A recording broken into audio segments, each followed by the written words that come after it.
Halo Nana, selamat pagi. Ketemu lagi sama Bu Guru di hari Senin. Nah, jadwal kita hari Senin ini adalah bahasa Indonesia dan IPA. Tapi yang pertama, kita akan belajar bahasa Indonesia di tema 6, subtema 1. Nah, materi kita di tema 6 kali ini, di subtema 1 kali ini adalah tentang teks eksplanasi. Jadi untuk lebih tahu lebih jelasnya lagi, kalian bisa menyaksikan video Bu Guru. Nah, sebelum kita mulai pembelajaran kita pada hari ini, Bu Guru mau bertanya kabar kalian di rumah. Gimana kabar anak-anak di rumah? Masih sehat ya? Dan masih tetap semangat dalam mengikuti pelajaran. Oke, kalau begitu biar tidak buang-buang waktu lagi, kita mulai saja pembelajaran kita pada hari ini.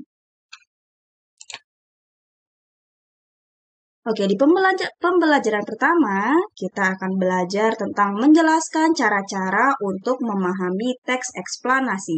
Kalian bisa juga lihat di buku pena kalian sambil melihat video yang Bu Guru berikan tentang apa itu teks eksplanasi.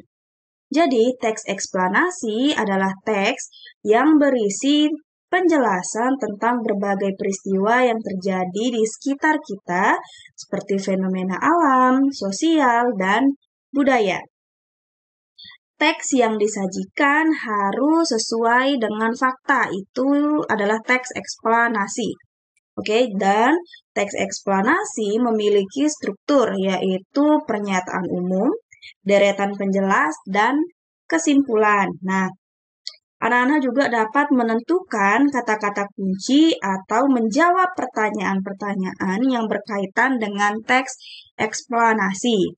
Nah, anak-anak di rumah masih ingat apa itu kata-kata kunci atau kata kunci?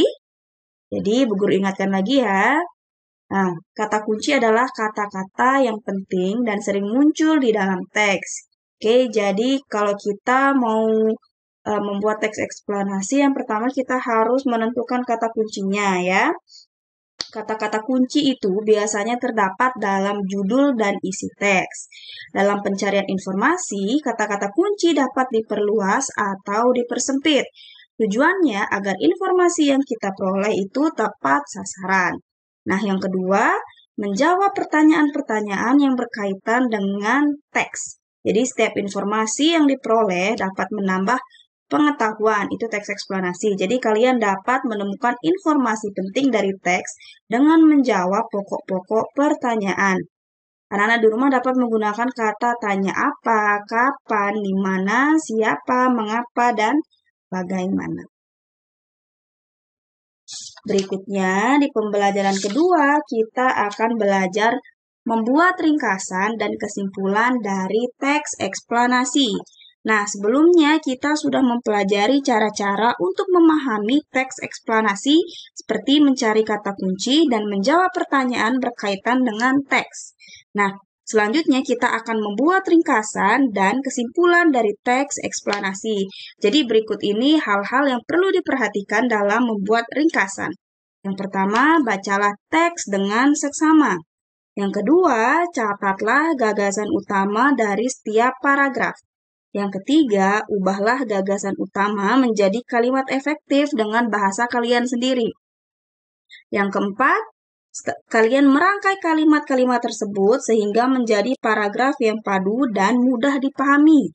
Dan yang terakhir, pastikan kalian menggunakan kosakata baku dan ejaan yang sesuai dengan pedoman umum ejaan bahasa Indonesia atau kita biasa sebut dengan PUEBI, PUEBI ya. Nah, setelah membuat ringkasan, kalian dapat membuat kesimpulan. Jadi kesimpulan merupakan pendapat terakhir yang mengandung informasi berdasarkan uraian sebelumnya. Nah, kesimpulan dibuat agar informasi yang diperoleh dapat mudah diingat. Caranya dengan mencatat informasi penting yang ada di dalam teks.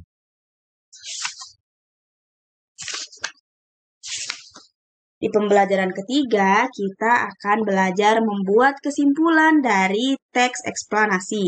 Nah, kesimpulan itu dapat dibuat berdasarkan pernyataan-pernyataan yang ada. Ayo kita ingat kembali cara membuat kesimpulan dari sebuah teks ya.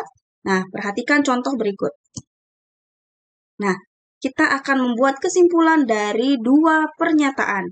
Jadi pernyataan yang pertama adalah panas dapat mempengaruhi perubahan suhu benda.